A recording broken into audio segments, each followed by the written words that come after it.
What's up, lovely viewers? I'm Joe Schmidt, and this is The Majesty of Reason. So today I'm joined around the virtual bar table by the Helsinki Hero Dr. Ryan Mullins. Today we're going to be discussing the compatibility, or perhaps lack thereof, of eternalism and various forms of theism, like classical theism, Christian theism, and so on. So, Ryan, thank you, or perhaps like a temporal slice of you, for coming on again. So that's right. I'm in Finland, which is the metal capital of the world. And today we're going to discuss, or maybe discover, if Joe is talking to the whole of me or just a temporal part of me.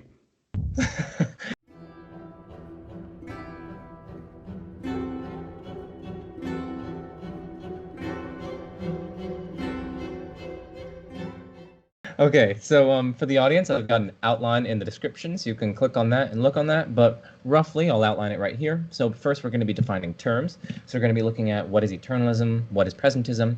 We're also going to be looking at four-dimensionalism, of which perdurantism and stage theory are versions, and endurantism. Finally, we're going to be looking, well, not finally, I guess I shouldn't have said that, the classical theism and neoclassical theism, or modified classical theism. We're going to be defining those. We're also going to look at the method of perfect being theism and defining Christian theism. Then we're going to move into classical theism and its relation to eternalism.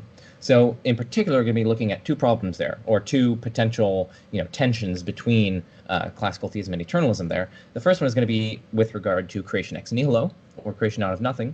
And the second thing is going to be the act-potency distinction as applied to change over time. The third thing that we're going to cover is perfect being theism and its relation to eternalism, or the method of perfect being theism. And then fourthly, we're going to be talking about Christian theism in particular and how it relates to eternalism. We're going to be looking at evil and personal identity over time. And then finally, in the fifth and final section of our discussion, we're going to be talking about whether or not Christianity might actually support or entail eternalism. So we're going to be looking at two different sort of experimental arguments from Alex Pruss to the effect that Christian theism actually requires or entails eternalism. So without further ado, let's get into defining terms. So, Ryan, can you define for us both presentism and eternalism? So presentism and eternalism, they're the two most popular views on the ontology of time. And so when we're talking about the ontology of time, we're asking the question, what moments of time exist? And so presentism has a really easy story. It just says the present is the only moment of time that exists. It's right in the name. So the past no longer exists, future does not yet exist, only the present exists. Whereas the eternalist wants to say like all moments of time exist. And so there's like a sense in which the eternalist might say something like past, present, and future moments all exist. But strictly speaking, there is no like objective past, present, or future on eternalism. You just simply have moments in this like sort of eternal block of time arranged in these earlier and later than relations. So one way to think about eternalism is with a spatial analogy. And so a lot of eternalists will give a story like this. So Joe is in Indiana right now, and then I'm in Finland. And so even though I'm not located in Indiana, I can say Indiana definitely exists. At least I hope so, because my family's there. And if they don't exist, then I don't know who I was talking to on the phone with earlier. But so the eternalist is going to say, like that sort of story you tell about like a space. You can say the same thing about time. So I'm not located in the year 1997, but 1997 exists just as much as the year 2020 exists. And that's like the sort of story the eternalist wants to say. But the presentist is going to say the spatial analogy is just not good. Like time and space are very, very different things. So you cannot make a spatial analogy like this, because on the presentist account, like what exists now, that's it. That exhausts all the things that exist. If something exists in the past, well, it doesn't really exist in any real sense. It doesn't have any ontological existence. So the present exhausts reality. Yeah. So the way that I like to think about it is kind of like a ruler, right? So like you can think of the space-time block or the space-time manifold of eternalism as this kind of tenselessly existing four-dimensional, so three spatial dimensions, but also a fourth dimension along which things are extended in time, right? And all of it's equally real each time, right? And so it's kind of like a ruler that you can think about it. I'm just helping the audience, really. Right. Yeah, so it's kind of like space-time manifold, space-time block, you'll hear it called. So four-dimensional block, things like that.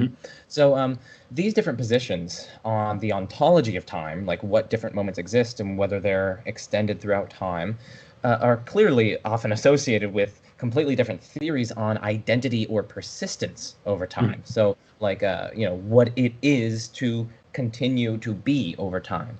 And so these are called, roughly, it's broken down into two categories, endurantism and four-dimensionalism, or what some people call perdurantism, but that's kind of a subcategory. So we'll call it four-dimensionalism. And so can you define these two terms for us? Yeah, so endurantism is typically held alongside presentism. I say typically because not always, because there's some Buddhists who want to be presentist and say no enduring selves, get rid of that.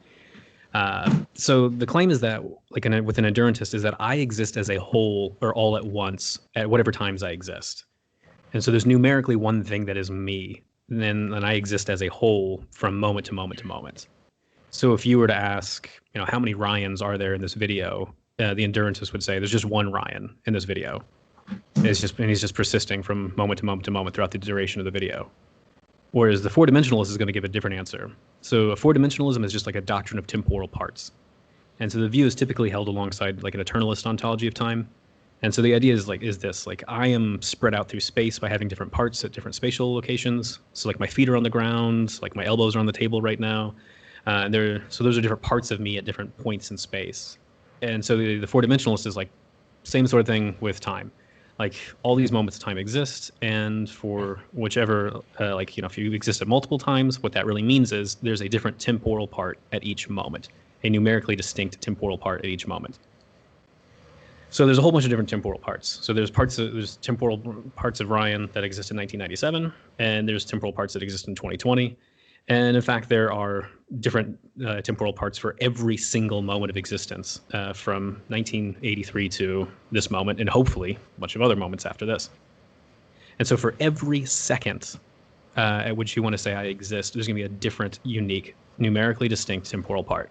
And these are sometimes called person stages, because each stage or temporal part that comprises me is a person in and of itself. And then sometimes people will call them personites, but we don't need to worry too much about that. So four-dimensionalism can come in two different forms. So like Joe mentioned earlier, so you get your perduranist theories and then you get your stage theory. They have the exact same underlying temporal ontology though. Like they have the exact same underlying account of temporal parts.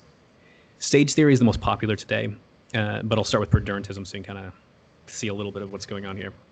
So go back to that question I asked earlier, how many Ryans are there in the video? And the endurantist said there's just one. Well, the perduranist also wants to say there's just one Ryan. But this object that we call Ryan is actually composed of a bunch of different smaller person stages. And each person stage has its own thoughts, its own beliefs, its own emotions, its own desires, and so on. And so this object that we call Ryan is what the predurant is going to say is a space-time worm that's stretched out throughout space and time. Or if you believe in space-time, then you say it's stretched out through space-time. And so this view runs into some weird problems though. So for example, when you meet me, you are only meeting a temporal part of me. So you would never meet the whole of me. And that sounds kind of weird though, because typically you want to say when I meet somebody, I'm meeting them. I'm not meeting just a part of them. But it runs into some weirder problems though. You can never know if you are the worm or you're the person. And that's really unfortunate because things get really messy with this and a whole bunch of other problems. I feel like I should know whether or not I'm the object Ryan or if I'm just a temporal part of Ryan. And so for these reasons and other things, a lot of four-dimensionalists want to go, that's just crazy, that's nuts, let's go with stage theory. And so stage theory says each numerically distinct person stage or temporal part is a Ryan. So there's the Ryan at that moment, the Ryan at that moment, the Ryan at that moment, and so on. And they'll say these different temporal counterparts is what they'll say. They have these really interesting relations between one another that make them such that you have a temporal counterpart that's earlier and later. And because of that special relation, you can say there's some kind of stretched sense in which I persist. I persist through time by having later temporal counterparts. So I'm stuck at this moment, but there are other counterparts that I have temporal counterparts at later moments, and each one is a unique Ryan. That's the idea. Okay. Yeah, that makes sense. So are you still numerically one and the same as each of these counterparts? Is it still numerically one and the same thing? No. No. Okay. So in the four-dimensionalism, this is something that Peter Van den Wagen and others got really frustrated with when four-dimensionalism started becoming popular several decades ago, was when you were looking at the predurantist theories, they were talking about identity, but they didn't really mean identity. And so Peter Van den Wagen gives it the label gen identity. And the gen identity relation is where you've already given up numerical identity. And so the predurantist is just kind of playing fast and loose with this non-numerical account of identity. And then the stage theorist is just going, let's just be even more clear. Like, we're clearly not talking about numerical identity. So let's just say, like, no, there's a bunch of different Ryans. How many Ryans are there in this video? Well, there's one for every single second of the video. Each one is a Ryan. Yeah. And so you persist in the sense of having later, you've got some like counterparts at other times. That's it. Yeah. Yeah. So you are stuck at this moment, and other Joes and Ryans are stuck at other moments, and that's that. And they're all numerically distinct. Okay, yeah, no, that makes sense. And just for the audience, like when he said one at every second, he was speaking loosely. So that'll depend on whether or not its time is continuous, because then you'll probably have continuum many Ryans. Like you'd have an infinite number of Ryans going on throughout this video, and that's, I don't know if you can handle that. I mean, or if we're like discrete theorists about time, we might think that if like the Planck moment is the shortest moment, like then you're gonna have in a single second, you're gonna have like 10 to the power of 43 Ryans, which is, mind-bogglingly many Ryans. But anyway, I just wanted to emphasize for the audience that they don't sort of identify the second as like the universal standard. Just for the audience, just for clarity's sake. So now I think I'm going to go on to define sort of classical theism and neoclassical theism as is customary. And so again, I encourage listeners to watch my other videos where I discuss this further, but in the briefest terms possible, classical theism is, of course, committed to God's being a perfect being and omniscient and omnipotent and so on. But there are also four core and distinctive divine attributes, as it were, speaking loosely because technically attributes are conceived as parts and hence doesn't have attributes. But setting that aside, there are four core distinctive claims, as it were. One is divine simplicity, so God is utterly devoid of parts and complexity. Whatever is intrinsic to God is identical to God. That's kind of the formula. Second of all is timelessness, so God exists without beginning, end, succession, duration, location, extension, and so on. The third one is immutability, so God is unchangeable, not merely unchanging. So he's purely actual, doesn't have any potentialities to change or be different or things like that. And then finally, impassibility. So that means that God cannot be causally affected. He cannot suffer. And he just exists in this undisturbable state of blessedness or bliss or happiness. So that's essentially classical theism. And then neoclassical theism or modified classical theism, what some people call theistic personalism or other kinds of labels.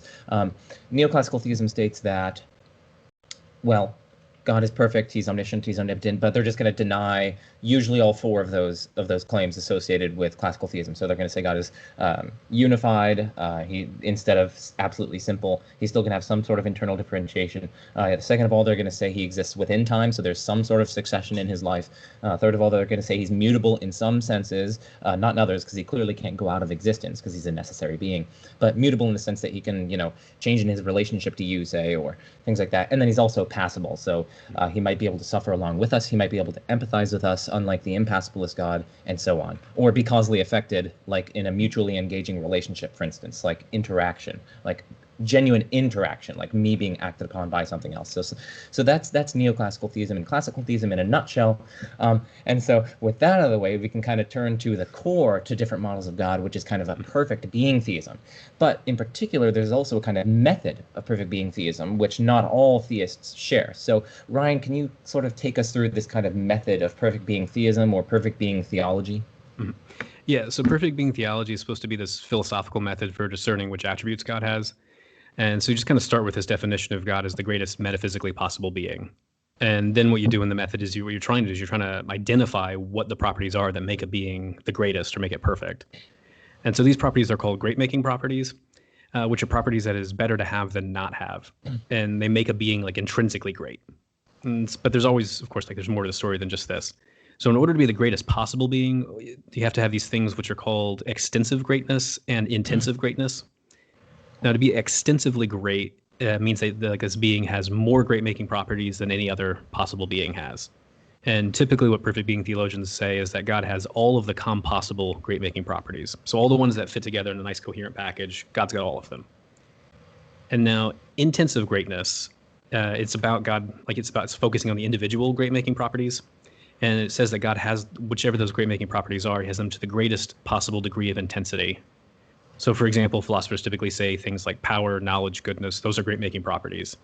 And when you're talking about intensive greatness, you're going to say God must have them to the maximal degree. So he has maximal knowledge, maximal power, maximal goodness. Now, with this like general method of perfect being theology, I think there's kind of two sort of ways you could try to test models of God against each other. And each one, as I understand it, is going to focus on different aspects of the definition of what it means to be the greatest metaphysically possible being. So what I call the first strategy, I call it not the greatest strategy. And so what you're doing in this strategy is you're focusing on that greatest aspect of the definition of God. And so what you can do is you can kind of argue that one of your, like, say like some rival model of God, you can say it's not as great as your own preferred model of God, and thus your rival is not able to satisfy the definition of being the greatest possible being. And so you might argue that like maybe your like rival's model of God is missing some of the great making properties. So you'd focus on like say like extensive greatness. So like Linda Zagzebski does this. So she takes omnisubjectivity to be a great making property, and she says that her model of God is is just greater than any model of God that lacks this great making property. But you could also do something different. You could focus in on like intensive greatness, and you could argue that like a rival model of God is like intensively inferior because like a rival model doesn't have like a great making property like the maximal degree of intensity. And T.J. Mawson does this against open theism. So Mawson tries to argue that open theism is inferior to classical theism because on classical theism, God has more knowledge, in particular, like knowledge of the future. And open theists say God doesn't have any knowledge of the future. There's a lot of nuances to these arguments, of course, but that's like just the general strategy here. And so what Mawson's going to say is classical theism gives God more knowledge, so God's going to be greater. So that's the first strategy. The second strategy I call metaphysically impossible strategies. And so what you're doing on this strategy is you focus on the possible aspect of the definition of God as the greatest possible being. And so what you're doing here is you're trying to argue that your rival model of God is incoherent, and so thus is not metaphysically possible. So for example, you might argue that like omnipotence is incoherent. So any model of God that includes omnipotence, you're just going to say, well, it's metaphysically impossible. Or you might focus on like a set of attributes. So you might say like simplicity and divine like freedom. Those are inconsistent. So any model of God that has both of those in there, it's going to be metaphysically impossible because you can't have both of those properties. Alternatively, and this is a very popular one, you might try to argue that there's something about this particular model of God and say it's inconsistent with other features in the world. And so the best example is like the problem of evil, because what it's trying to do is show that like a particular model of God is not possible because it would be inconsistent with the existence of evil. So those are the two strategies, I think, for kind of trying to test models when you're looking at perfect being theology. Mm-hmm. Yeah, absolutely. And it's good to sort of get as many conceptual tools as we can for both the audience and for philosophers doing actual work on these. So I like how you can disambiguate these two different methods, because sometimes people can kind of conglomerate them together, as it were, but it's nice to separate them. So now that we have that out of the way, let's talk about Christian theism in particular. So Christians, of course, have more to say than simply affirming a model of God and affirming a method. So can you kind of go through Christian theism for us? Yeah, so a model of God, like that's just one piece of an overall worldview, because like a model of God, it's not a fully like developed theological or philosophical system. And so when it comes to Christianity, there's a lot of intense debates about which model of God best fits with Christian doctrine. And, we've done some of those on like some previous episodes. So for instance, we did one on on this channel with like a debate between me and Rob Coons on the doctrine of the Trinity to see like which model of God actually fits with the doctrine of the Trinity. But you can do that with like doctrines of creation, providence, and so forth. So there's a lot of issues here. So here's some different examples. So according to like a very large number of thinkers, the doctrine of creation ex nihilo says that there's some prior state of affairs where God exists without the universe because the universe is not co-eternal with God. And you see this very, very often from like the 2nd century on within Christian history. And so here's an example. So John of Damascus points out that nothing that begins to exist could be co-eternal with God. And then in like reflecting on the 4th century Christian theology, the contemporary theologian David Ferguson says, well, I can't do his accent. He's got this really great Scottish accent. But I can't do it. But what Fergie will say is that he says this is a direct quote from him in How You Understand Creation Ex Nihilo. So he says, nor can the world be described as eternal. The life of God is prior to the life of the world. Even if this cannot be expressed as a temporal priority, we cannot set the world as co-eternal alongside the triune being. So you can also see this in some more contemporary work on the doctrine of creation ex nihilo. So William Lane Craig is a great example of this. So Craig says that there's a state of affairs where God exists timelessly without the universe. And then, well, not and then, but so timelessly without the universe and temporally with the universe on Craig's account. William Hasker, who's an open theist, he's trying really hard to, again, stay really committed to this idea of creation ex nihilo. And so he says there's a temporal state of affairs where God exists without the universe, because the universe just is not co-eternal with God. So here's something worth noting, I think, when it comes to models of God. So panentheism explicitly denies the doctrine of creation ex nihilo. And so panentheists like Benedict Goeke and Tom Ord, they say that the cosmos is co-eternal with God. They say there is no state of affairs where God exists without a universe of some sort. So if you want to be a Christian theist instead of, like, say, a Christian panentheist, then you're going to have to say that there's some sort of state of affairs where God exists without the created order. If you want to be a panentheist, that's fine, because Goeke and Ord, they're Christian panentheists, but they're saying God and the universe co-eternal. Yeah, and I do want to emphasize that this is like absolutely explicit throughout the Christian tradition, talking about creation ex nihilo, this state of affairs wherein God exists without creation, precisely because they say, Christian thinkers emphatically say that it is utterly foreign that something that is created could be co-eternal with the perfect and radically transcendent eternal God. And yeah, I just want to emphasize that this is absolutely explicit within the tradition. And you gave some quotes there, but you could go on, and you go through your book, on God and Time, you go in your book through a lot of those different quotes. I just want to emphasize this for the audience.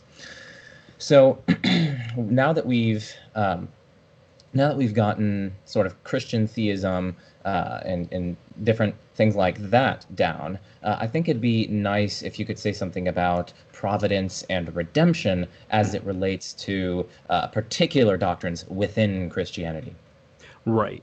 Yeah. So Christianity is committed to the view that God has some sort of plan for creation, and that God's going to providentially govern history towards the fulfillment of whatever that plan is. Christians disagree over some of the details of the plan, but that's the big idea of providence.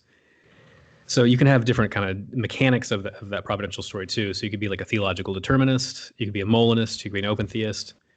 Now, determinists and Molinists, they include like some sort of exhaustive divine foreknowledge into their story of providence, whereas open theists say there's no exhaustive foreknowledge. Now, according to Scripture, like part of God's plan involves offering salvation to human persons and giving them a good life, or I guess I should say like a good afterlife through the resurrection of their bodies in the future. And so there's something that's called the general resurrection of the dead, which is just the day when all of humanity is resurrected and judged. And in case you're wondering, that day hasn't happened yet. So it's supposed to be like this future thing, the way it's talked about in Scripture. Now, when you're resurrected, according to the Scriptures, it says like you're either sent off to damnation, which, as you might guess, is not great, or you're sent off to like everlasting joy, which like that's usually what you want. There's lots of disagreements over exactly how this goes, but there's two important points I think that all sides are going to affirm, or they at least want to try to affirm. So the first one is that the same person who lives and dies is the same person who is resurrected. So if you look at passages like Matthew 5, where Jesus makes a bunch of different promises in Matthew 5. So Jesus says, "Blessed are those who mourn, for they shall be comforted." And he says, "Blessed are those who thirst after righteousness, because they shall be satisfied. And blessed are those who suffer or are persecuted, for they shall be rewarded." And in order for Jesus' claim to make any sense, it needs to be the case that the same person who suffers or mourns or is like seeking to be like a righteous person, like that'll be the same person who's resurrected and gets all those things that Jesus promised. Otherwise, the promise doesn't seem to make a lot of sense. This brings me to the second thing, the important thing that I think all sides need to affirm. So in Revelation 21, it says that God is going to defeat evil from the created order. And so it says there's going to be no more tears, no more death, no more mourning. And all of those things are going to have passed away. Otherwise, it doesn't really make sense to say God has like got some sort of victory over evil and death if like there's still like ongoing things. So regardless of what model of God you're going to affirm, I think you need to affirm these sort of things. If you want to be a Christian, you're going to have to account for these sort of issues. Mm-hmm. Yeah, no, definitely. And so that kind of concludes our, defining terms, going through some of the key issues in classical theism, the ontology of time, persistence, and Christian theism, as well as Christian doctrines. So now we can move on to the second part of our discussion, which is on the compatibility, or again, perhaps lack thereof, between classical theism on the one hand and eternalism on the other. And so the first kind of tension between them that we're going to be exploring can be called something like the problem of creation ex nihilo, or creation ex nihilo, right? And so the gist of it is, again, something like, well, the thinkers in the tradition are absolutely explicit that there's this state of affairs wherein God exists without the universe, so the universe is not co-eternal with God. But under eternalism, it seems as though it would be co-eternal with God, and hence classical theism and eternalism, they don't mesh well together. So that's the basic gist. But Ryan, can you take us through this kind of potential tension for us? Yeah, so like you alluded to here, I think there's a really big conflict between classical theism and eternalism here. So there are Christian philosophers today like Catherine Rogers, Paul Helm, Hugh McCann, and T.J. Mawson who say that eternalism, that's the way to go because they think it helps maintain divine foreknowledge. They think it helps you maintain divine timelessness and a bunch of other things. I think it really helps Christian theology out. Now, Rogers, Helm, and McCain, they're really explicit about the fact that if you adopt eternalism, that just entails that there is no state of affairs where God exists without the universe. And they're really explicit about this fact in their writings. They just say God and the universe are co-eternal. Yet they claim to be affirming the doctrine of creation out of nothing. And so recall again from earlier that creation out of nothing, or creation ex nihilo, says the universe is not co-eternal with God, and that there is a state of affairs where God exists with the universe. So let me quote John of Damascus one more time. It is not natural that that which is brought into existence out of nothing should be co-eternal with what is without beginning and everlasting. Let's throw some more quotes in just to make sure I'm not, just cherry picking here.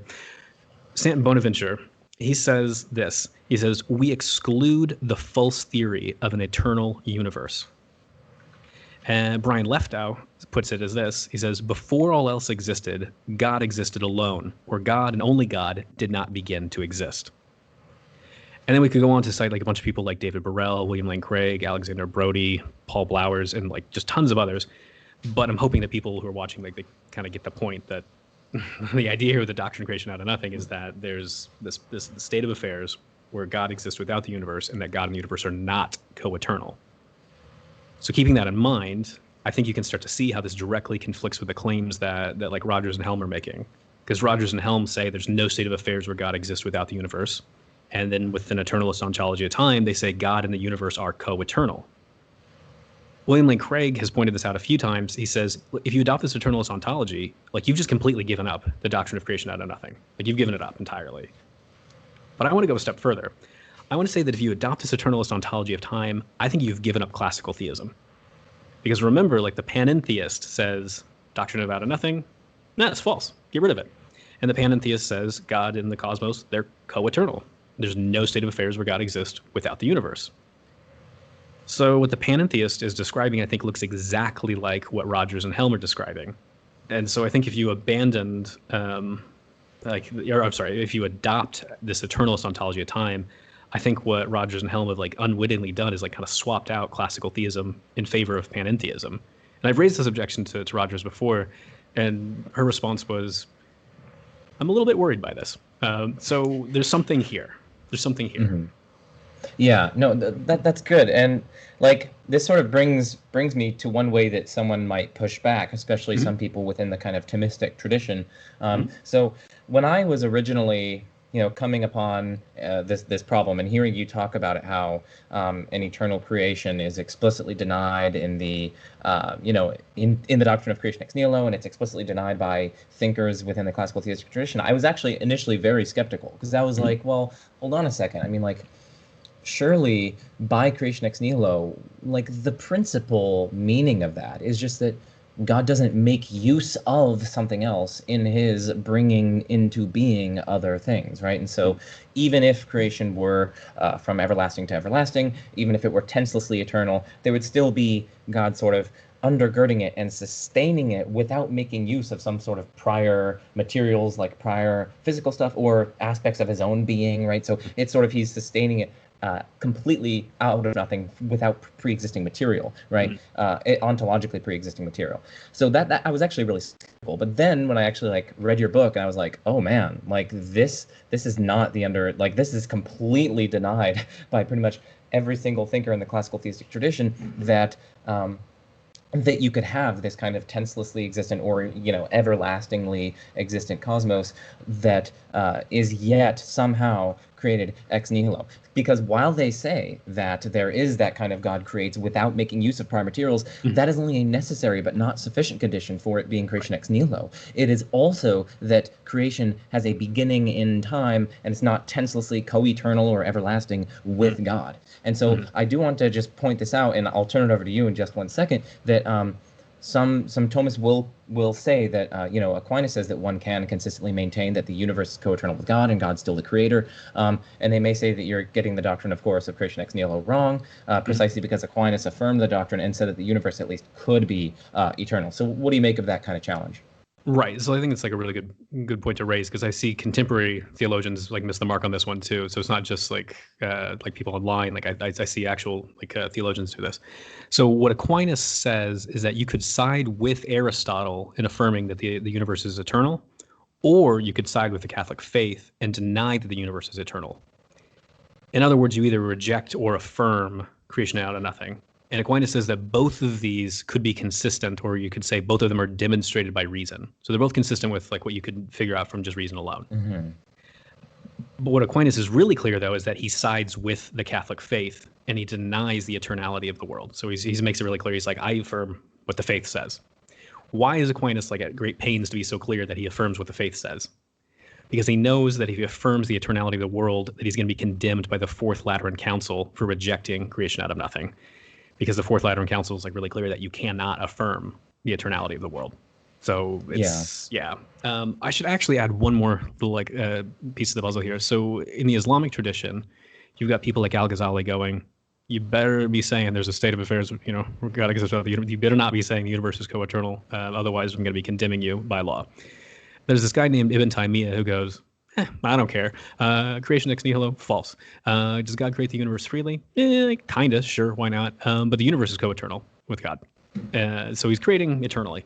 And I definitely want to say there's no creation ex nihilo. To which other Islamic theologians were at the time were like, Ibn Taymiyyah, that's not cool. Please don't do that. So yeah, there's within different traditions too, you see some of these debates kind of play out. Yeah.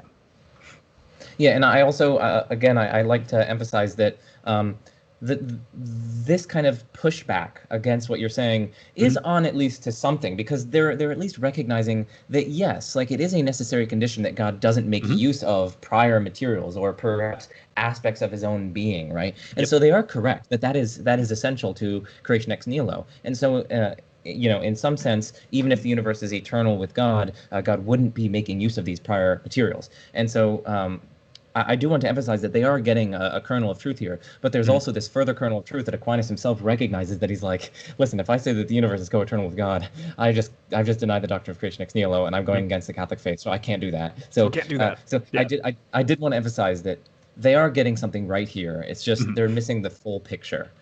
So let's move on to then the second tension between classical theism and eternalism. And so I'm going to be principally articulating this one. And so under eternalism, right, as you pointed out, all times are equally actual. They're equally, eternally, intensely actual. But in that case, right, it seems as though eternalism is going to be cutting against an analysis of change as the actualization of a potential, or the transition from potency to act. And that's, of course, been foundational to traditional articulations of classical theism. God is pure actuality. He doesn't have any potential to become something or transition from potency to act. And so the claim that I'm going to be kind of defending here, again, is that if eternalism is true, well, then it seems as though that the act-potency analysis of change cannot be categorically or universally true. Because, again, under eternalism, all times, and the contents of such times as well, all of those things are eternally, intensely, and equally actual. But that means, right, that no times or even contents of times are merely potential and transition from potency to actuality. And so we get the kind of following argument, right? So the first premise would say something like, well, there is temporal change over time that is manifest and evident to the senses, to use Aquinas's phrase, right? So there is temporal change, there's change over time. But if change is the actualization of a potential, and there is temporal change, well, then sometimes, or their contents, would be potential and not actual. right? Because I mean, if change literally is going from potential to actual, and there's change over time, well, then you're gonna have to have some times or contents of times being potential, and then transitioning from potency to act. But under eternalism, all times and their contents are actual. Yep. And so by modus tollens, we get that under eternalism, change is not the actualization of a potential. And so I do want to emphasize that notice what this argument is not saying, okay? It is not saying that act and potency are categorically incompatible with eternalism, right? Rather, right, what it's saying is that an analysis of change as the actualization of potential is incompatible with eternalism, right? And this is why we see proponents of eternalism adopt views of change like the at theory of change, you know? And so I do want to emphasize, because some people have sort of misunderstood this point, that the argument doesn't threaten all forms of the act potency distinction, since some of them are applied in context that doesn't involve like change, but instead a kind of concurrent ontological dependence, you know, like matters being actualized by the form. So what it does threaten, though, is one central form of the act potency distinction, namely an analysis of change as the actualization of potential, okay? And so I do want to emphasize, of course, that this line of reasoning isn't like altogether uncontroversial. I mean, to my mind, it seems very, very plausible, and like I think many eternalists as well, because they adopt the at theory of change rather than a kind of potency transitioning to act. But Rob Koons, for instance, in one of his 2020 papers, he challenges this reasoning on the basis of the distinction between absolute and relative act and potency. And so what Koons is going to say, he's going to say is that for the eternalist, all times are equally tenselessly actual in an absolute sense. However, there are nonetheless various potentialities and actualities relative to times, okay? And so like my having grandchildren, for instance, would be potential relative to 2020, but actual relative to some future time when I'm some like decrepit old man in 2080 or something. Who knows? So yeah, so he's making this distinction between absolute and relative potentiality and actuality. Now, for me, I kind of have two distinct worries for this response to the argument that I was laying out. And so one of them actually comes from Phaser. So Phaser responded to Koons. Phaser writes, and I'm going to quote him here, "None of this talk about relative actuality captures any real change or real causation any more than if I were to describe the objects and events of a fictional story as relatively actual, that is, relative to the story, even if they are from an absolute point of view merely potential, since the story is fictional," right? We need to know what it is specifically about the bee theorist's conception of the relation between, say, the bananas being green at one time and yellow at another time that makes the transition from one to the other a real change involving real causation. End quote. And so I do think Phaser is really getting at something here, that it won't do merely to point out this distinction between absolute and relative actuality and potentiality, because there's still this sort of it's not accounting for this transition from the one to the other. It's not accounting for this real kind of becoming or genuine transition or reduction from one to the other. It's just kind of like, oh, well, relative to this point in time, that's potential, sure, but relative to this point in time, it's actual. So I think Phaser is on something. Now, to be sure, right, Koons suggests two ways an eternalist could understand change. So he does kind of anticipate what Phaser is saying. First of all, Koons suggests that we could relativize the inherence of accidents to particular times. So, for instance, the banana is green at time t, so we're sort of relativizing the accidents to particular times. Or we could adopt an ontology of temporal parts that we've been talking about. So the banana would have a temporal part that's green, and it would have another temporal part that's yellow.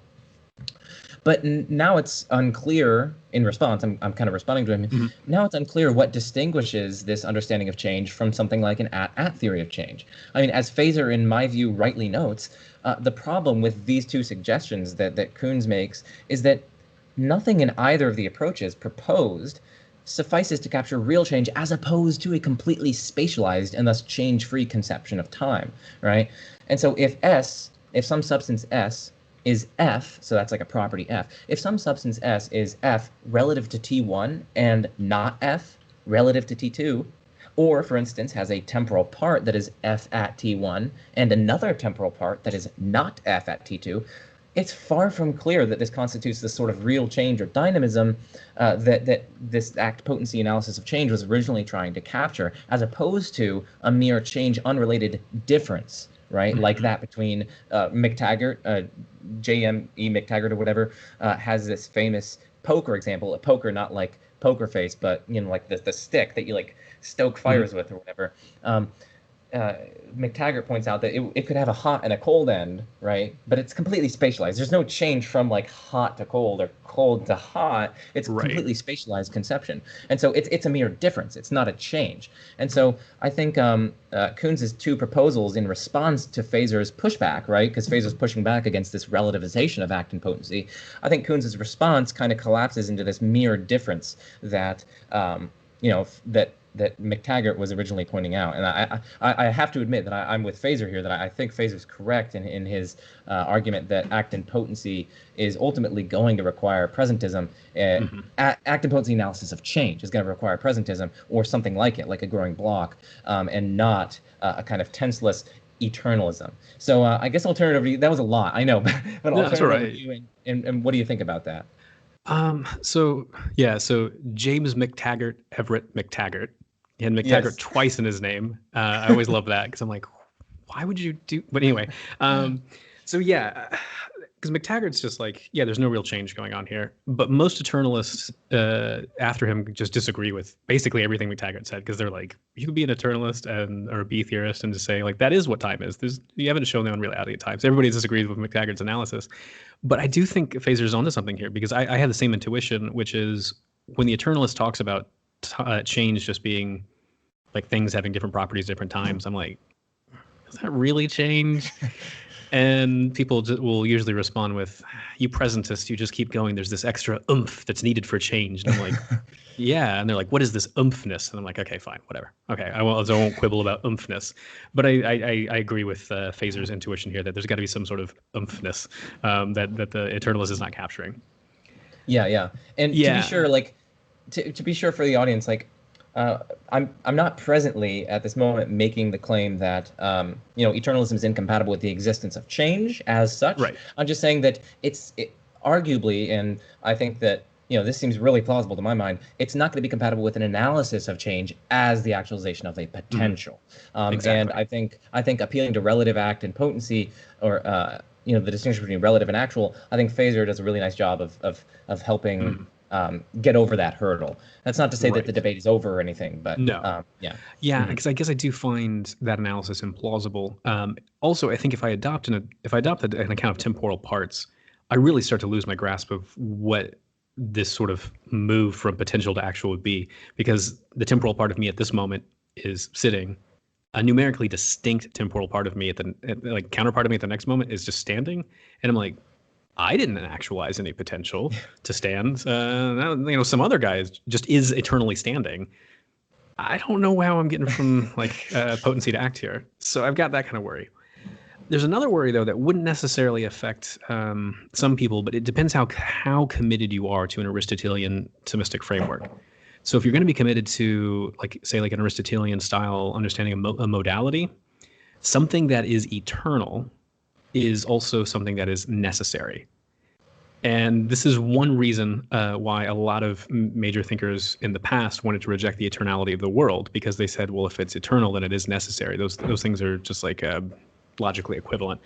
Mm-hmm. So if you've got, so at first when you're quoting Feser here, where he's saying there's just a change-free conception of time, I'm like, that's not really very fair, charitable to the eternalist. But if you really are super committed to whatever Aquinas says is infallible, then I think you're going to have to say, well, on that sort of understanding of modality, something that's eternal is something that's necessary. And so it seems like what's happening in these different moments is necessary. And in which case, then I don't know what you're talking about when you're talking about moving from potential to actual, because that's not supposed. So I really am starting to. I think if you build in some of these other pieces here, I think you start to lose. I would lose my grasp on how we're actually having an account of change here. No, that's good. I like how you brought in the sort of Aristotelian account of temporal modality, because it's a very temporal centered view, because you have these various branching possibilities that sort of arise from times, and it's a kind of time indexed possibility, like the past is fixed relative to the particular times. But anyway, we're getting ahead of ourselves. I just wanted to say that I really like that addition. So we now, just to recap this section, we found two what to our minds seem very plausible tensions between classical theism and eternalism. First one is creation ex nihilo, right? Because you need this state of affairs wherein God exists without the universe. But that's not going to be the case if we have an eternalist universe that is sort of eternally, intensely actual. And then the second one is the act, potency analysis of change. Now, while that doesn't show that classical theism as such is incompatible with eternalism, but it does show that, like, predominant articulations of classical theism in terms of act and potency and immutability, and that act, potency analysis of change is utterly essential, utterly crucial to them, right? And so showing that there's a tension there is significant in its own right, and does show that there is a kind of tension between them. So that's a kind of overview or recap, as it were, of that section. And so now we can move on to the third section, which is the perfect being theism and eternalism. And now this one's kind of a foretaste for what we're going to be getting at in the Christian theism section, but I'll talk about the value of it later on. But it's not going to be a super long section, so sorry for all those perfect being theism lovers. So as we'll see below, right, as I was saying, like, Christian theism will pose problems for eternalism based on defeating evil, or ultimately getting rid of evil. But we might think that the method of perfect being theism itself provides an argument against the conjunction of eternalism with God's being a perfect being. So recall the first method that Ryan was articulating with respect to perfect being theology. The first method is that you can argue that a rival model of God is not as great as your preferred model, and thus your rival is not able to satisfy the definition of the greatest possible being, right? You're basically saying that, hey, this rival model is missing some sort of great-making property. So arguably, though, this is the case, comparing a model of God under eternalism with a model of God under presentism, right? Because under eternalism, arguably, evil cannot ultimately be defeated, right? It's just going to tenselessly exist in the past. The people there, or the temporal stages of people, are still going to be, like, suffering completely because it's tenselessly and eternally actual. And so it's, in some sense, evil cannot ultimately be defeated. We're going to talk about this more in depth later on, but for now, let's just stick with that. By contrast, right, this is not the case under presentism.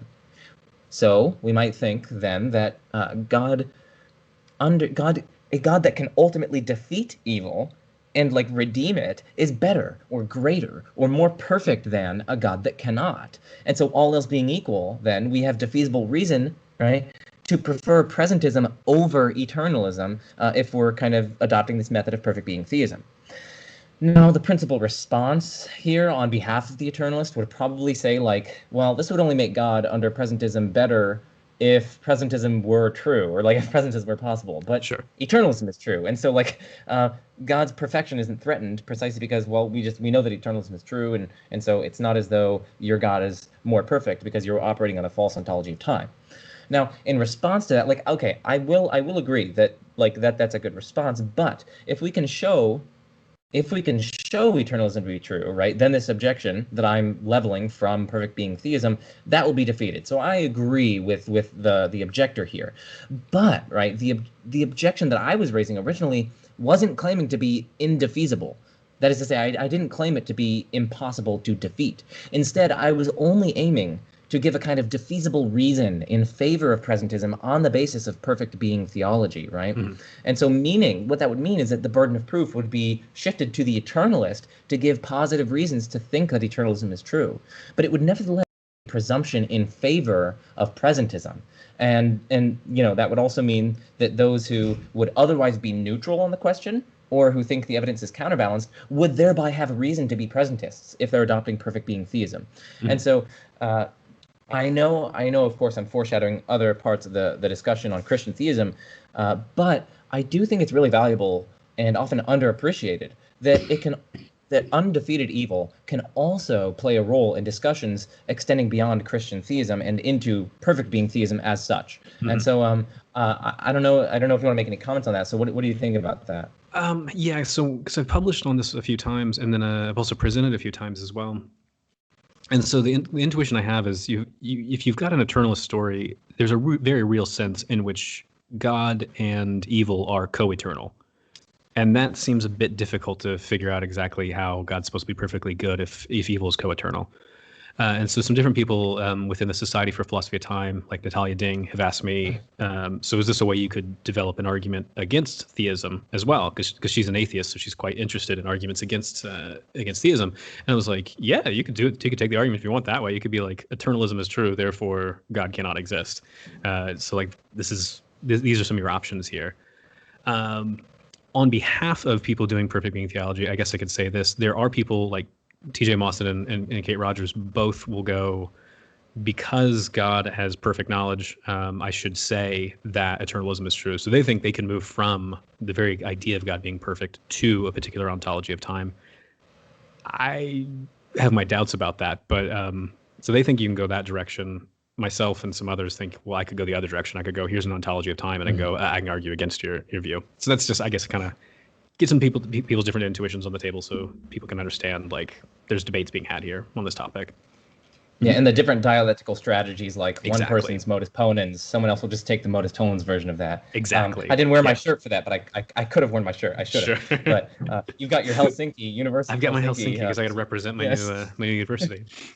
Yes. Okay. Well, let's move on. Like I said, that was going to be a short section. So let's move on to the part 4, which is Christian theism and eternalism. And so the first kind of tension that we're going to be exploring between Christian theism on the one hand and eternalism on the other is from undefeated or unredeemed or what have you, evil, right? And so earlier, Ryan, you said that Christians need to affirm two sorts of claims about life after death. And so first, the claim that God will completely defeat evil. And then second, of course, that the same one person, the numerically the same person who lives and dies, will be the same person who is resurrected. Okay? And so you've written extensively on problems related to each of these. And so can you start at least with the problem of unredeemed or undefeated evil and how it relates to this debate here? So I think the Bible is really clear on this, that the claim is that's supposed to be that like God is going to right every wrong and defeat every evil. And so earlier I cited Revelation 21, which says that there's going to be no more tears, no more death, and sin shall be no more. And so that's kind of difficult if you have like an eternalist ontology of time, because on eternalism, God and the entire history of the world are going to be co-eternal. And so all the different evil things that take place in times like those things, like they're eternally fixed at their respective temporal location. And so all the atrocities of World War II, they are, in a very real sense, eternally occurring. And so all the Christians that Nero set on fire to serve as torches at his parties, they are eternally lit. And those flames will never be extinguished. And sure, like an eternalist is going to say, well, those flames are extinguished at later times, but that's not going to be any comfort to the person stages that exist at the moments of where they are being torches. And so if you're the person stage that exists at the moment where you're lit on fire, the best you can say is that you have temporal counterparts who will get extinguished. But you could never say that. You can never say, thank goodness that's over, because your temporal location is eternally fixed at that moment of being lit on fire. And so think about this. So imagine, you get to heaven and God tells you, I eradicated evil from creation. It seems like you could really say, you didn't do a very good job at eradicating evil because, all that horrible stuff it still exists. So well done, God, for the stuff that's co-eternally existing with you. Yeah. I really think you could complain like that. Yeah. So before I myself try to push back against this argument on behalf of eternalists, for the sake of steelmanning their position, what are some of the predominant responses to this kind of argument, and what do you make of them? I haven't seen too many people respond to it because most people, when I presented, they just kind of go, "Oh gosh, let's get rid of that." So like J.T. Turner in his book on the resurrection, he just goes, "We need to make sure we do not adopt an account of eternalism." He thinks it's just inconsistent with the story of the resurrection, and he's like, we got to do something else. I've seen Paul Helm hasn't directly responded to it, but he has presented in a more recent paper. He said he's kind of worried. He's worried about this, and he's like, maybe God could somehow like make it the case where there are these things that are eternally fixed in the block, like they're not eternally fixed in the block. And I'm like, well, then you're not really affirming eternalism anymore. What you're doing is you're affirming something called morphing block theory of time, which Hudson has developed, this morphing block theory of time, and this thing called hypertime that the morphing block exists in. And we can talk about that later. But what you've done there is you've abandoned eternalism and adopted a completely different ontology of time, which is fine if you want. But the whole point of this argument is you've got a conflict with classical theism and eternalism related to this issue. And if you go, well, I'll go with the morphing block, then you've admitted there is the conflict, and so you've abandoned, the eternalist block, the eternalist ontology. Yeah, definitely. So now we can kind of see. Let's see where I could try to push back here. Yeah. So the Christian eternalist might respond. They could perhaps commit to hypertime to try to avoid the kind of unredeemed or undefeated evil. So hypertime, as I understand it, is something like a kind of higher order time or higher order timeline in which our particular timeline is embedded, right? And so we have to add these kind of hyperlocutions. So there might be multiple timelines, first order timelines within the hypertime, right? And so we've got this timeline here, which is our timeline, which is hyper earlier than this timeline here, which is hyper later than this timeline. You have to say hyper later because the later locutions are like for within these first order timelines, right? And so it's kind of this higher order timeline.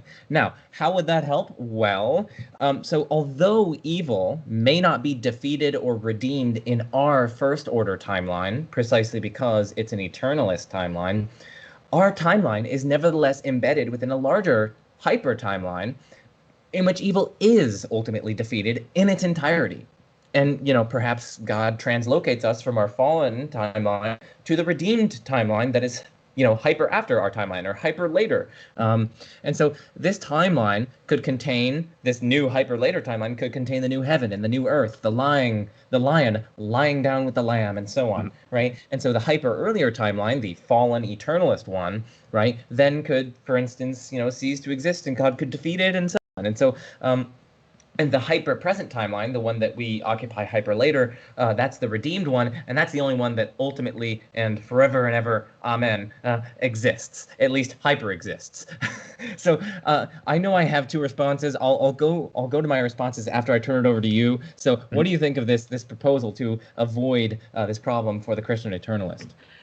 Yeah, so like I mentioned earlier, Hudson's been doing this, and then Tyrone Goldschmidt and Sam Liebens, they've been working on this project for a while too, where they don't affirm an eternalist theory of time. They've got a growing block account of time, and if I remember correctly, I think the hypertime they're working with is a presentist hypertime.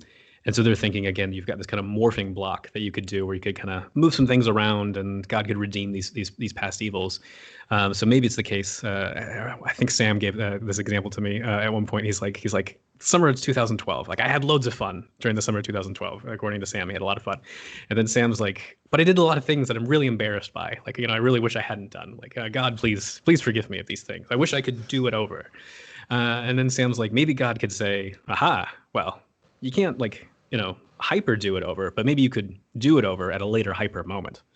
And so maybe God could take those temporal parts of Sam from 2012 and give them another chance to do something better. And so there's a lot of different things that Sam and Tyrone, they outline some different strategies. That's just one. They outline a bunch of others that I'm currently trying to figure out how to respond to, all these different ways. One of the worries I have here is that I've laid to them, and there's a debate at I think it's the Jewish Society for Philosophy. They had a symposium on this, and so there's a very short exchange between myself and them, and Hudson also weighs in on this too, that people can find online. One of the things I point out is if you've got this sort of four-dimensionalist understanding of time, the account for persistence is supposed to be in terms of what's called these immanent causal relations, that all the different person stages are directly causally related to each one through these different I directly cause the next temporal part after me. Mm-hmm. Well, if you move me out of that and put me elsewhere, you've given up all the persistence conditions. And so I'm like, yeah, ooh, that's a problem. And so if I remember correctly, people need to check online, double check. I might be wrong on this. I think Sam and Tyrone were like, we could just give different account of persistence conditions, and I'm like, okay, cool. I want to see what these are. Whereas I know Sam in person told me, he's like, we got to think about this some more. So you've got these kind of things. The other worry I have is when you're taking things from a particular moment, I don't think you can do that, because a moment of time is differentiated by the content there. I think a moment of time, its content is essential, because if you change any feature of a moment of time, you're not talking about that moment. You're talking about a completely different one. So if I try to think in terms of like taking a moment and putting it elsewhere, I think I've just violated the very idea of a moment. And trying to talk in terms of a redo, I don't know what that could mean, because if I am the Sam at a particular moment in the summer of 2012, where I'm having a lot of fun, you take me out of that. Well, it still is the case. I just am that Sam who's had a lot of fun. I don't know how I could change without that just being a completely different, numerically distinct temporal part at a completely different moment. So I'm like, I don't really know how it's really helping the Sam who had a lot of fun in 2012, but kind of feels bad about it. Those are some of the worries I have, but this is a work in progress, because this Hypertime stuff, just trying to get your locutions right alone is just, it's very hyper stressful. So, Yeah. It reminds me, well, maybe it's just a qua object of you that's hyper stressful, and maybe it's only qua hyper stressful. Anyway. No. None of these that. Locutions. Oh, man. That's rough. Anyway, so I'm sure Sam was just doing so much philosophy in the summer of 2012, because that's the only thing that I could think of that would, be so fun. Okay, anyway, so my two responses, in addition to some of the things that you said, I would say, first of all, it's just really metaphysically extravagant. So all else being equal, we should just let's just get rid of the thing that's causing all the problems here, eternalism, and let's just say that Christianity meshes better with presentism and say that. So it's way more metaphysically extravagant, and hence has a lower prior probability. And all else being equal, then we would prefer a view on which Christianity and presentism are kind of meshing together, right? And so it's a kind of evidential support for the conjunction of Christianity and presentism vis-a-vis Christianity and eternalism. So that's the first response. The second response, and I think it's the more kind of devastating response, although I'm not trying to be like, I've devastated you, or like, I've refuted you, sure. Or, Ben Shapiro debunks libtard. Okay, no. So this hypertime, right, is either, like, the hyper timeline. So let's not focus on the original first order timelines. The hyper timeline is either eternalist or presentist, right? Or hyper eternalist and hyper present. Oh, well, yes. Okay. It's either eternalist or presentist.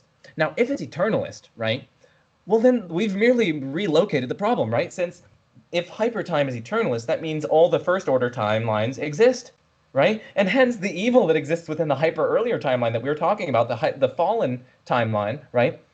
That's still there, right? So you haven't avoided the problem. So what you have to do then is you have to say that the hyper timeline is a presentist timeline, right? So once the first order timeline, has hyper transpassed, right, it ceases to exist, and then the hyper later timeline is such that that one comes to be, and then the hyper earlier and hyper later moments don't exist, right? So it's just the hyper present moment that exists. Okay, so if we do that, if we take a presentist view of hyper time, right, well, then surely we've simply defeated, the adoption of eternalist with respect to our non-hyper timeline.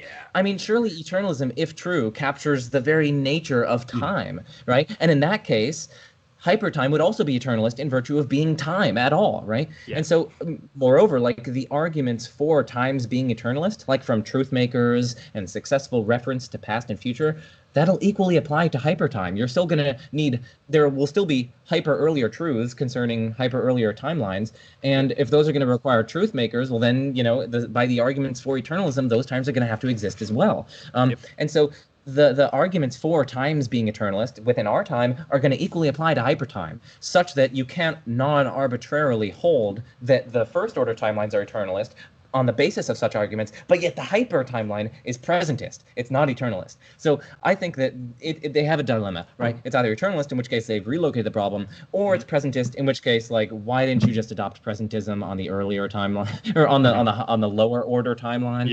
It just doesn't seem to make much sense to me. So what do you think about those two responses? I think those are accurate, because if your motivations for adopting an eternalist theory are truth or things like that, But if you want to go with like a hyper-presentist story, then you're like, well, I need some hyper-truth makers for this hyper-present moment. And then I've also got worries about, well, so like Sam and Tyrone want to say like God can change the past, and I'm like, well, but he still can't change the hyper past. So I did some terrible things in the past. God gives me a second chance. So it's no longer the case that I did those things, but it's still hyper the case that I did those things. And I find that very hyper stressful, and I feel a lot of hyper anxiety and a lot of hyper guilt about these things. So, maybe there's a problem here. But Sam and Tyrone are very, very clever. So I would I want to see them kind of deal with these a little bit more, some these objections more detail. So maybe that's like a future episode we could do. And they're both a lot of fun. So that would it would just be, I think it would be a very entertaining episode. Metaphysically extravagant, I want to say that's right. That objection is right. Hud Hudson, I don't think will be bothered by that because he loves making metaphysically extravagant like things. Like, so that's just, he's like, meh, whatever. For Sam and Tyrone, part of Sam's project is to go, there's some things within Jewish mysticism, like mystical tradition, that he really wants to see how literal can I take some of these claims within Jewish mysticism. So it's a different sort of like project than like what a Christian would be up to. But a Christian could do something similar, saying, I want to make some of these various claims as literal as possible I can. And maybe I have to be metaphysically extravagant to do that. So what's the problem? So that's kind of how I think they would, some of the ways they might respond to the charge of metaphysical extravagance, either go, don't care, or this helps me make very literal sense of a bunch of claims within my own religious tradition. So those are some of the strategies I know, but this worry about these other hyper things, I want to see, I want to get the arguments more precise and then see how they respond to them is what I would like to see happen. Yes, hyper precise. Okay, enough of those stupid jokes. Okay. So maybe we should send this to Sam and Tyrone. Mm-hmm. So I think they'll enjoy this. But so here's a second worry. So again, for the audience, just globally or a broader perspective, we're looking at this objection from Christian theism to eternalism, right? We're talking about unredeemed and undefeated evil, and we're looking at different responses that someone might level against it, right? And so the first response was a hypertime, and we've just responded to that response. And now let's go to a second response to this original argument, the argument that Christian theism kind of is incompatible with, or is at least in tension with eternalism. Let's look at a second objection to this argument, okay? And so a second way that the eternalist might push back, or the Christian eternalist might push back, is to say that, like, traditionally, right, theists like Augustine and Aquinas held that evil is always a privation or an absence of a good. But if evil is a privation, well, then on eternalism, there is literally no evil at all, because evil doesn't have any positive ontological status. Now, of course, the natural response here is, well, okay, fine. Even if evil doesn't exist, like, reality will still always be deprived of good on the eternalist picture. Like those people who are serving as torches in Nero's reign, right? Those people are still going to be deprived, or people stages. Person stages, yeah. Sure. Qua stages, no. Mm-hmm. So they are still going to be deprived of that good, even under eternalism, whereas presentism God is able to ultimately defeat those evils and claim victory over them. Mm-hmm. And so I think that natural response takes care of that. But this response might not go as far as we want it to do in alleviating this objection. Because, I mean, just think about it. I mean, it seems plausible, for instance, that the fact of, or the property or the fact of having sinned is a deprivation of the good of never having sinned, right? And the fact of having sinned will always be with us, regardless of whether eternalism or presentism is true. Mm-hmm. And so God can't get rid of this deprivation of good. So not being able to get rid of deprivations of goods is true for God on any account of time, whether presentist or eternalist. So this is a problem for everyone. And a problem for everyone is a problem for no one. God can't ultimately defeat all evil whatsoever, because, again, all of us are going to have this property of having once sinned, and that is a kind of evil. And so it's no objection, so the argument goes, it's no objection to Christian eternalism to say that God can't get rid of evil, because that's true on every account. We're always going to have this property of having once sinned, and that's a kind of evil. And so, listen, we're all in the same boat together. We're all screwed. So what do you think of that response? Yeah. So there's three things I guess I would say. The first is Leibniz has this sort of objection to this deprivation account, and he's like, Well, if evil is just like the deprivation of good, I really can't actually do any evil actions. All the actions I do are actually good actions. Maybe they're not as good as like some other actions, but all that exists is good. So all I can ever do is good. I guess I don't have to worry about sinning anymore. And so of course Leibniz is like, thinking like that's kind of nuts. So so in general, I guess I would find these sort of deprivation accounts implausible in the same way Leibniz would find them implausible. Here's a second reason why I kind of think some of these deprivation accounts are implausible. So in terms of your ontological commitments, what it's saying is the only things that exist are good things. Evil is not a thing that exists. And so an example in terms of ontological commitment that sometimes people give to try to demonstrate these things is when I look at a road, there's potholes in the road. And so do I think potholes are like things that exist in the world? And a lot of people want to go, well, no, potholes aren't things that exist in the world. That's just a paraphrase for talking about the road has some weird shapes in it. It's got some perforations in it or something. And that's just too long. So I just say pothole. So when I talk about potholes, I'm not committing myself to the existence of potholes. It's just a shorthand for saying there's a road with some weird shapes in it. Well, when I look at evil, if I want to say evil doesn't exist, it's just like the deprivations of things. So I'm like, okay, so what I have is only things that exist in the world are good, but some of those good things are just shaped in really funny ways. They're not as good as they could be. Was that really much of an advantage here to be like, this eternal block exists and it's only good things that exist, but some of them are just shaped in some weird ways. It's like, it's really good that these people during the Holocaust are like, they're suffering. Like, well, they're not suffering because suffering doesn't exist. It's just like a funny shaped goodness. I don't know. I guess if I were like, say, the person's stage being lit, for Nero's party, and you told me that, the only good things exist there, they're maybe just not as good as they really could be. There's just some funny shaped goods. I think I'd have some strong words for you if I was able to not focus so much on the fact that I'm being, burned alive. That just seems kind of weird and perhaps even like a bit gross and offensive. But whatever. Someone who's committed to this view might just go, yeah, whatever. But this third thing though, the point you made about on presentism and eternalism, it's still the case that you would always have the property of having once sinned. I think that's right. So I mentioned Sam and Tyrone earlier. There's a debate in the Journal of Open Theology with somebody named Fowle over should we just be presentist because it's much easier, it's much less extravagant, blah blah blah, and so they have this sort of debate here, and this point comes up. I can't remember all the fine details here, but one of the points that Fowle wants to make is to say there's a very obvious difference between, say, like a presentist story where you have the property having once sinned, and then the actual concrete state of affairs of like these sins taking place.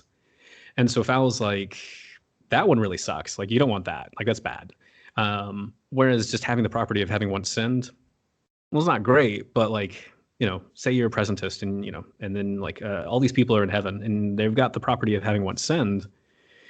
Well, so what? They've got a bunch of other properties that are good-making properties that not only balance those out, but they also defeat those things. Properties like having been forgiven, properties of being completely repentant, properties like being fully reconciled to one another and to God.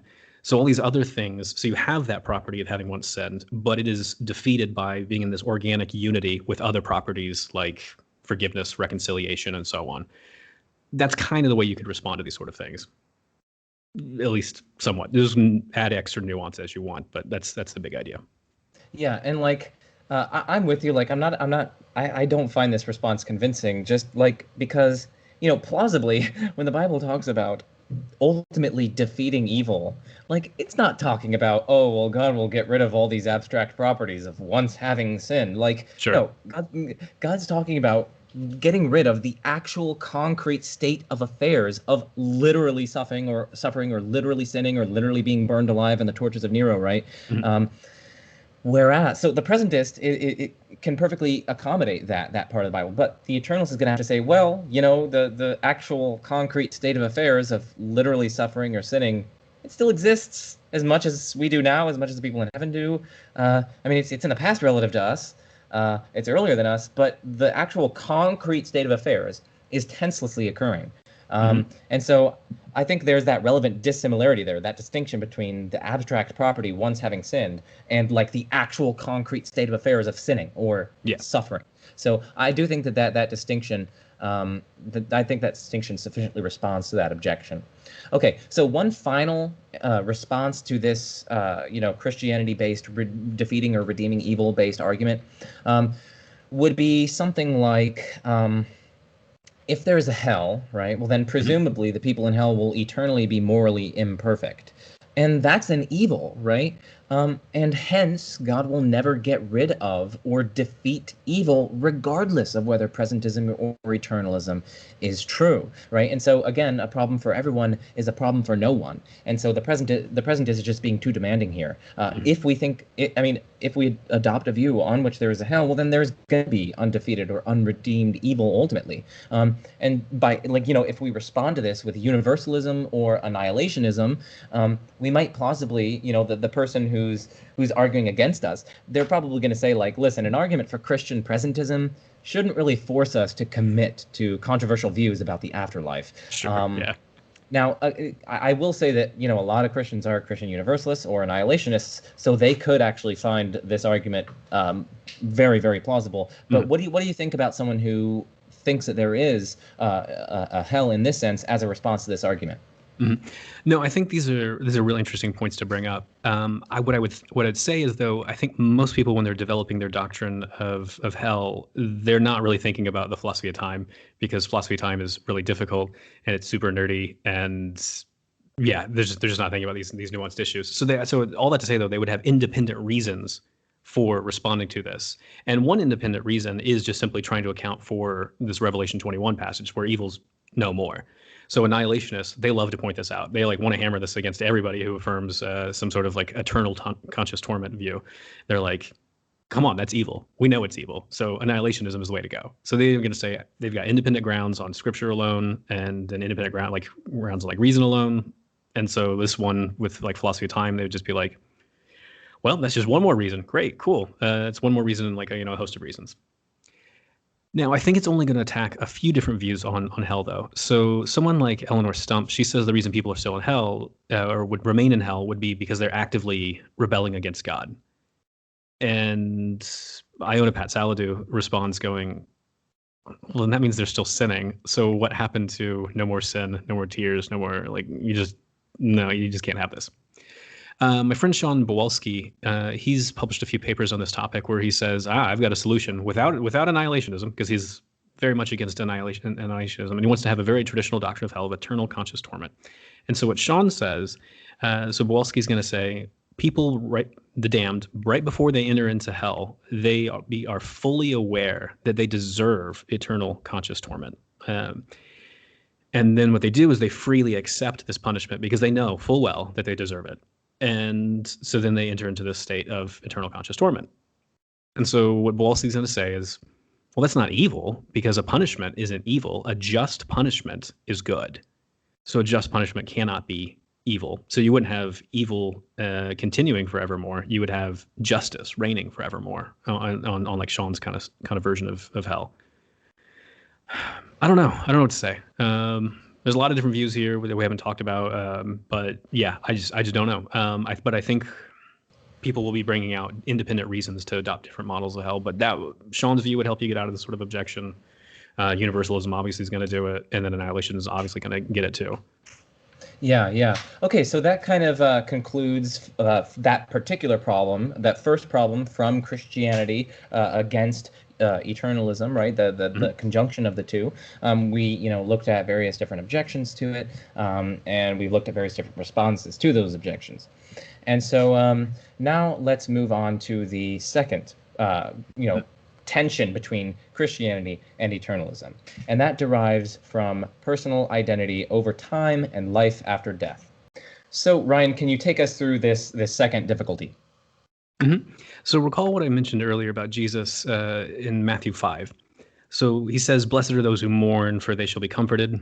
Blessed are those who are persecuted, for they shall be rewarded. And then blessed are those who are righteous or thirst after righteousness, for they will obtain righteousness. And so what I think is this requires that the same person who mourns or strives after righteousness is the same person who will be resurrected and given comfort in righteousness.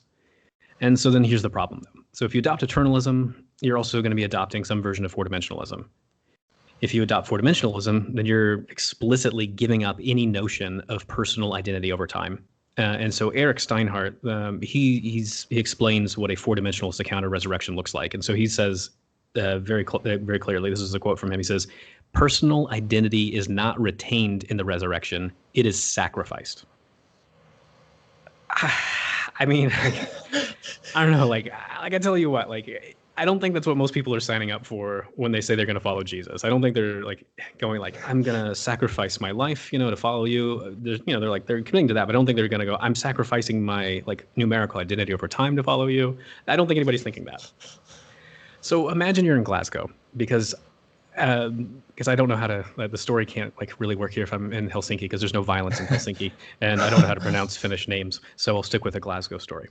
So imagine you're in the city of Glasgow and you're trying to evangelize to a woman named Morag. And so you tell Morag if she accepts Jesus as her personal Lord and Savior, she's going to enjoy heaven, life after death, all this kind of stuff. And that means a lot to her because, Morag, she's had a really tough life and she's really in the midst of a lot of suffering at the moment. So Morag, she's like, she's really interested. She likes this promise of Jesus that blessed are those who suffer, for they shall be comforted. And so imagine that Morag's like, okay, tell me some more details here. So here's what you do. You tell Morag, well, on four-dimensionalism, persons persist by having temporal counterparts or stages that are psychologically continuous with, other temporal counterparts. And so given the commitment to eternalism, the entire space-time manifold exists and contains all events. And the temporal counterparts of each object, they exist at only the times that they exist. And this temporal location of those times, those are eternally fixed. So from God's perspective, it simply is the case that each temporal part exists at whichever times they do from all eternity. So it's always the case that the Morag that exists at this time is suffering. And it's also always the case that the temporal counterpart of Morag exists at a later time and is enjoying all the sweet comforts of heaven. And so you look at Morag and you say, blessed are those who suffer, for their temporal counterparts shall inherit the kingdom of heaven. What do you think Morag's reaction is going to be? You've just kind of told this woman that she's stuck at this time of suffering and that it's only some other numerically distinct Morag who's going to be enjoying heaven. What do you kind of think Morag's response is going to be? And I think it's going to be this, depending on what part of Glasgow you're in, you might get stabbed. And I kind of find it difficult for me to say you should blame Morag for stabbing you because, you've just told her you're stuck at this time of suffering and someone numerically distinct person who's interestingly related to you, they get to enjoy good stuff. I think it's a hard story to sell to someone. Mm-hmm. Yeah. So wait, am I on? No, I'm not on mute. Okay. So yeah, has anyone published like a worked out account of how this could go with the afterlife? I know you're talking about Eric Steinhardt. How do people kind of deal with this difficulty? I mean, in brief terms, because I know we have the part 5 to go on to, but yeah. How have some people dealt with this? So Steinhardt just says, well, what we really care about is not identity, but what we care about is that we have later counterparts that persist. To which I want to say, no, what I care about is me. Maybe I'm just really selfish, but I care about what I do right now, that I will be the one who gets to benefit from that. And I care about if I do certain bad things, I care about me having the consequences of it. So I just want to say, I just cannot share the same intuition that we don't really care about, our identity over time. What we really care about is having later counterparts. I just want to make, no, I'm sorry. That's just not what we care about. JT Turner's response is to go, that's bad. Please don't be an eternalist. We've got to do something else. It completely guts the entire hope that the Christians have for life after death. Some others, I've seen them, some other theologians that I won't name at the moment, I've seen them publish a bunch on this before. And then after they saw my papers, they got interestingly quiet about affirming four-dimensionalism and Christian theology. So their response was more of a, let's pretend they didn't say those things. So those are the responses I know of, but that doesn't mean to say nobody could come up with a better response. That's just how the dialectic stands at the moment. Yeah, absolutely. And, I like to emphasize here, this is all in the sake of exploration. We're not trying to decisively refute anything or claim to demonstrate something, with a rational demonstration that compels belief or anything. We're just exploring the fundamental nature of reality as best as we can and trying to present the results of that inquiry thus far to our lovely viewers and our lovely audience. So Let's go on to the fifth and final part of our discussion, which is arguments to the effect that Christianity requires or entails, or at least probabilifies, eternalism. Mhm. So both of these are from Alexander Pruss. They are, I don't believe they are in published papers. They are instead sort of experimental arguments that he kind of tests out on his blog or other, sorts of things. So we're not claiming that these are in fact Pruss's views, his considered opinion, but he has written on them, and these are from his blog, and defended them on his blog. So again, I want to emphasize that they are experimental, and they're for the purposes of exploration. So the first one derives from the Christian life and Christ's suffering. So it's kind of, again, an argument from Christianity to eternalism. And so what it says is that premise one, it is important for the Christian life that one unite one's daily sacrifices with Christ's suffering on the cross. But premise two says that uniting one's sufferings with something non-existent, with something that literally doesn't exist, is not an important part of Christian life. And so what follows from those is that Christ's sufferings on the cross are part of reality, right? Because if it's important for the Christian life that one unite one's daily sacrifices with Christ's suffering on the cross, but it can't be important for the Christian life that you unite yourself to something that doesn't exist. It follows that Christ's sufferings on the cross are part of reality; they exist.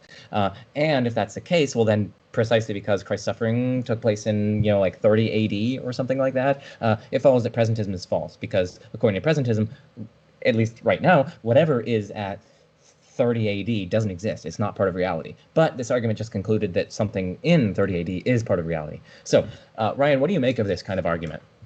I think it's an interesting point because, so Catholics and Protestants have a particular debate over the doctrine of salvation. And so Protestants are constantly accusing Catholics of saying, you are still making Christ suffer on the cross. And Catholics always respond going, no, you're exaggerating. We're not doing that. Well, Pruss's account here is literally doing that. Like, Christ is eternally on the cross. So I think the Protestants who are constantly going, this view is just not biblical, and the Catholics going, no, we're not saying that. We're not saying that. Well, now you've got a Catholic saying exactly that. So that's just a weird piece of, if you're looking at theological debates, that's the problem. I'm going to side with the Protestants here and those other Catholics who want to say, no, we're not doing that, I swear. Because I don't think the Christian view should be that my daily sacrifices are uniting with Christ's suffering on the cross. Because the biblical story is that Christ is no longer on the cross. He's already done that. He's doing something else. What is he doing now? He is sitting at the right hand of God and ruling over creation. That's the biblical story. And what does a daily sacrifice look like? Well, if you go to Romans 12, it says, I appeal to you, therefore, brothers, by the mercies of God, to present your bodies as living sacrifices, holy and acceptable to God, which is your spiritual worship.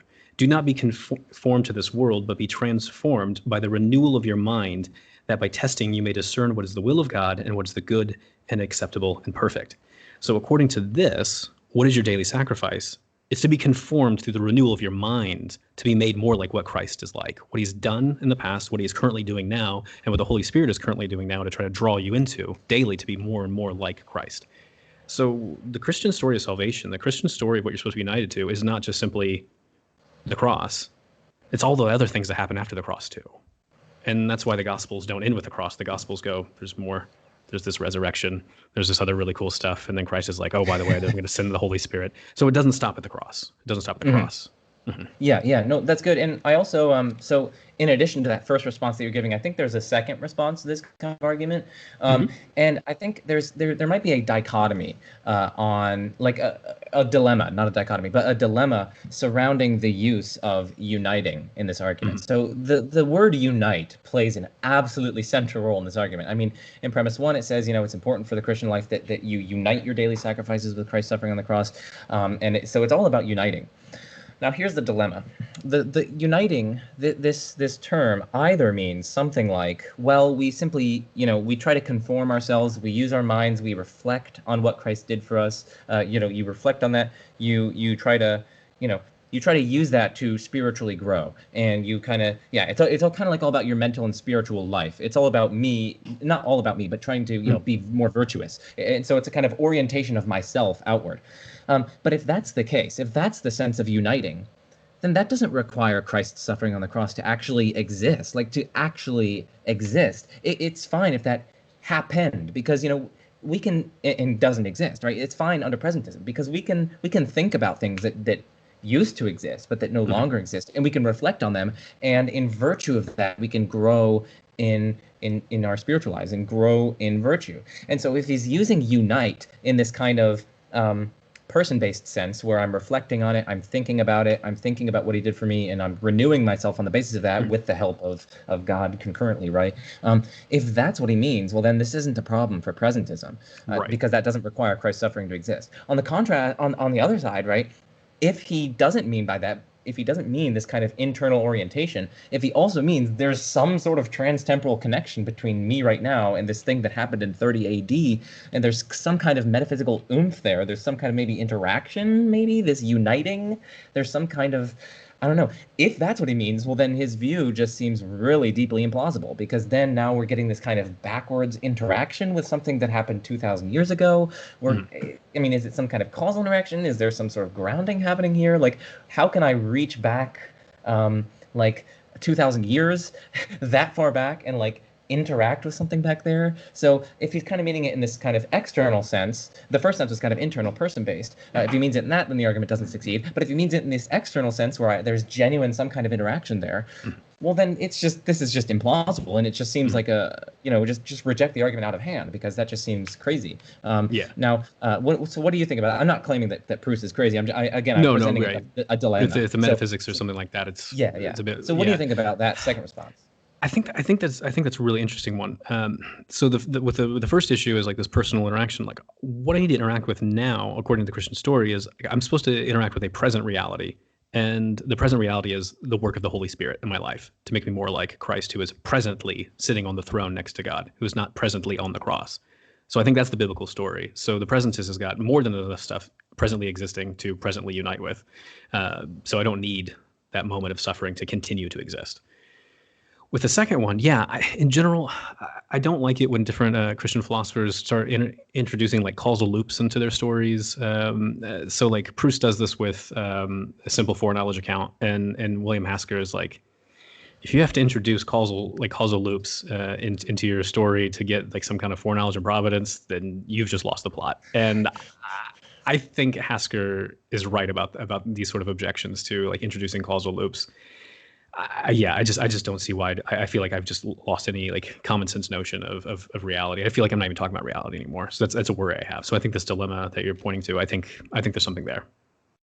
Yeah. Okay. So that was the first argument from Christianity to eternalism that we're gonna cover, and then the second one again from Pruss, and again it's experimental. It's based on salvation and the gift of grace. And so the argument is a little bit long, so bear with me. I will articulate it. So the first premise states that all grace received is given through Christ's work of salvation, right? So if you receive a grace, that grace is going to be given by means of Christ's work of salvation, something like that. Okay, but premise 2, today's Christians receive grace, okay? And so what follows from those two is that today's Christians' grace, right, the grace that they receive, is given through Christ's work of salvation. Okay, so that follows. So today's Christian, I'm just going to repeat that, this third premise, which follows from the first two, today's Christians, the grace that they receive, that's given through Christ's work of salvation. But premise 4, one cannot give something through something that doesn't exist, right? Like, that would be like me trying to give Ryan a letter, but like give him a message through the letter, right? But the letter doesn't even exist. Like, how can I give you something through something that doesn't exist? Like, it just makes no sense. So, so one cannot give something through something that doesn't exist. And so from premise 3 and 4, right? If today's Christians, if their grace is given through Christ's work of salvation, and if something is given through something, that thing must exist. Well, then it follows that Christ's work of salvation exists. But, right, Christ's work of salvation happened in 30 AD, right? And so it follows that something in 30 AD exists.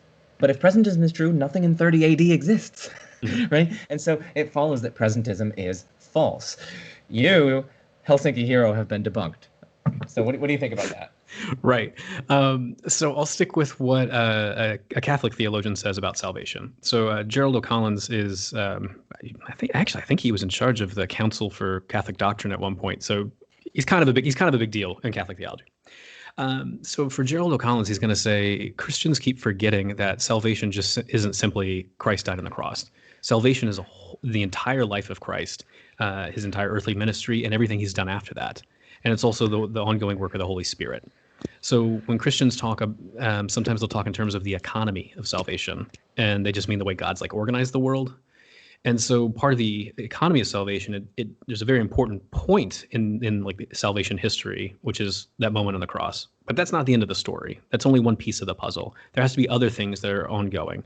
The ongoing work of Christ's ministry at the right hand of God, the ongoing ministry of the Holy Spirit to bring people into that salvation, to work out their salvation with fear and trembling, as the Apostle Paul would say. So it's not like salvation is just simply that one event on the cross. There's a whole bunch of other things that happen before that are part of the salvation story, and there's a whole bunch of things that have to keep going on, because it is not the case that I am saved on the biblical story. And this is Gerald O'Collins, lots of New Testament scholars will point this out. There's this thing called the already and the not yet. So there's a sense in which I'm already saved, which is God has declared or promised, I'm going to save you.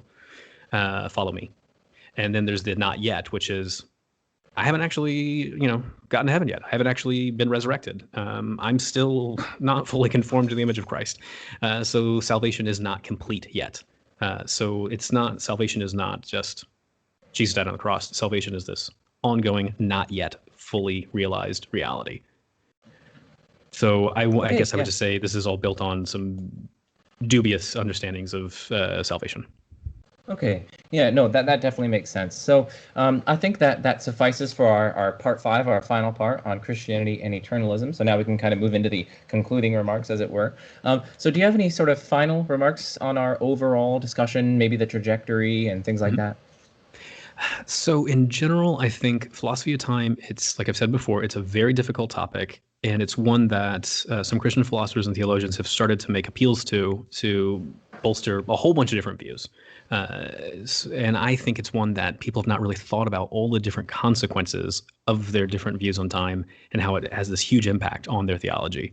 And so part of my ongoing project, and some of the stuff I published in the past as well, is to really go, let's look at some of those implications, because maybe it sounds really great to adopt eternalist ontology, but have you thought about these consequences? And if you haven't, you really should. So I take this to be a part of the ongoing process of going, I'm trying to do some really good philosophy. I'm trying to do some really good theology. Let's look at what are the implications of how these things fit together, and do I really, really want them at the end of the day when I get the final analysis? Mm-hmm. And so can you give us like a very brief, this will be the last question, but can you give us like a very brief preview into some of your projects exploring such implications between God and time? Yeah, so the big project now is called From Divine Time Maker to Divine Watchmaker.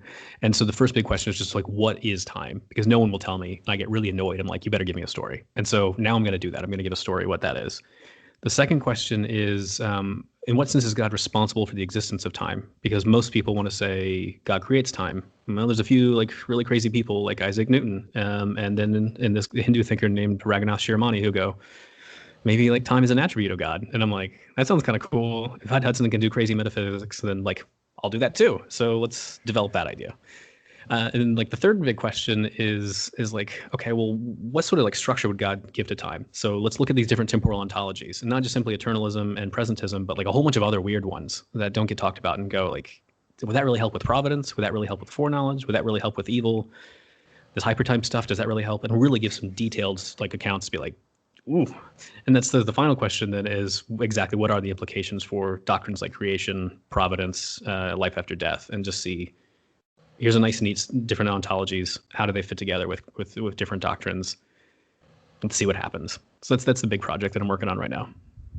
Sweet. And okay, sweet. So now I'll just talk to the audience. So guys, I hope you guys enjoyed that. I love that, because that was just a whole mishmash of philosophy of religion, philosophy of time, metaphysics. We've got, I mean, Christian theology. It was wonderful. I mean, we covered so much ground and a lot of just like good, solid philosophical work to be done in this area, and that has been done, and that we've covered a lot in this video, just like ways of doing philosophy. I always like to reflect on different ways that you can do philosophy. That's part of what I wrote my book on. So anyway, yeah, thank you, Ryan, for joining me. And as always, I'm Joe Schmid, and this is The Majesty of Reason, and peace out.